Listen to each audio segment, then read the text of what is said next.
Kumusta mga brad? Ito nga po ngayon ang isa sa pinakabagong motor ni SYM. Ang kanilang napakaangas na SYM Naga 155. Kung ikukumpara nga po natin sa ibang mga scooter, kakaiba yung itsura nito. Parehas sila ng datingan ni Kymco KRV. Kung sa bagay, para sila nang galing sa Taiwan. Yung pagkakadesign nga po sa kanya talagang practical. Hindi lang siya pang forma, pang hanap buhay pa.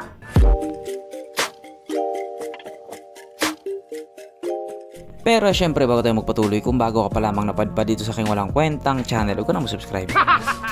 So yun na nga, ito nga po yung pinakabagong scooter ni SYM, ang kanilang SYM Naga 155 na masabi nga po nating napakaangas din. Birang-bihira nga po yung mga ganitong design na scooter sa Pilipinas. Nasanay kasi tayo sa mga Honda Beat, Honda Click, Yamaha Mio, Yamaha NMAX, Yamaha Aerox. Kaya yung iba medyo nag-aalangan pa sa mga ganitong klaseng design ng scooter. Baka kasi pagtawanan sila ng mga kakilala nila. Pero ang hindi nila alam, lingunin talaga itong motor na ito. Kaya kung sakaling ito yung bilhin mo, panalo. Kaya dahil dyan, usapan na lang natin kung ano pong meron sa motor na ito at kung gaano nga pa talaga siya kaganda. So ito nga po ang SYM Naga 155 na mayroong 149.6 cubic centimeter engine displacement, 4-stroke single cylinder, single overhead cam with 4 valves, fuel injected at ito po ay naka-liquid cooled. Ang kanyang compression ratio 11.2:1. Pagdating naman po sa kanyang power, ito po ay mayroong 14.2 horsepower at 8,000 RPM, 13 Nm torque at 7,500 RPM. Ang kanyang tangke ay kayang magkarga ng 7.3 liters fuel tank capacity. Ang sukat ng kanyang gulong 120/70/13 sa harap at 130/70/30 naman sa likuran. Pagdating naman po sa kanyang braking system, ito po ay naka-disc brake sa harap at disc brake din po sa likuran.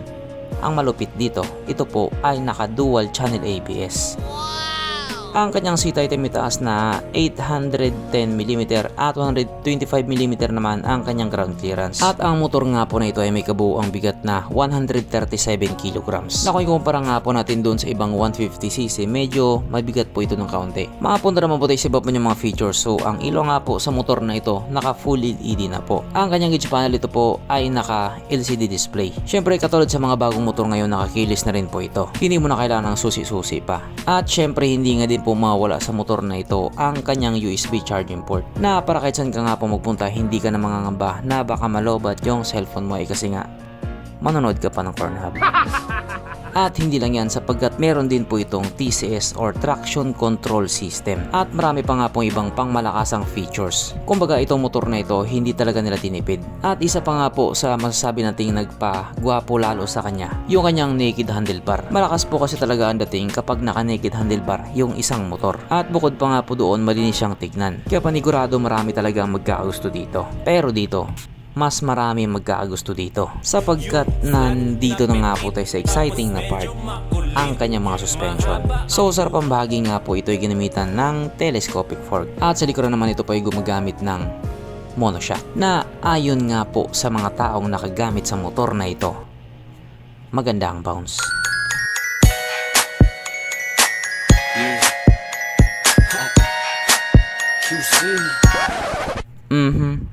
Panigurado, wala na namang nalungkot. At dahil wala nga pong nalungkot, alamin na po natin kung present nga ba sa motor na ito yung tatlong pinaka-importanting features. So una na nga po dito ang kanyang lagayan ng stallion, at good news mga brad, meron siyang ganon.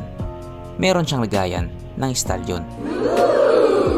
Pangalawa, meron din po siyang sabitan ng pulutan. At oras na nga po para sa ating Red Horse check, ang pinaka-importanting feature sa isang motor. At ayon nga po sa aking masusing pag-aanalisa, ang motor na ito ay kayang magkarga ng 2 kahong Red Horse at kasya pa 1 kahon sa kanyang underseat compartment.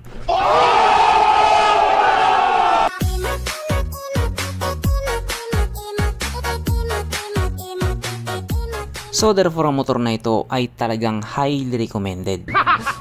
At regarding naman po sa kanyang presyo, ito nga po ay nagkakalaga ng 119,900 pesos.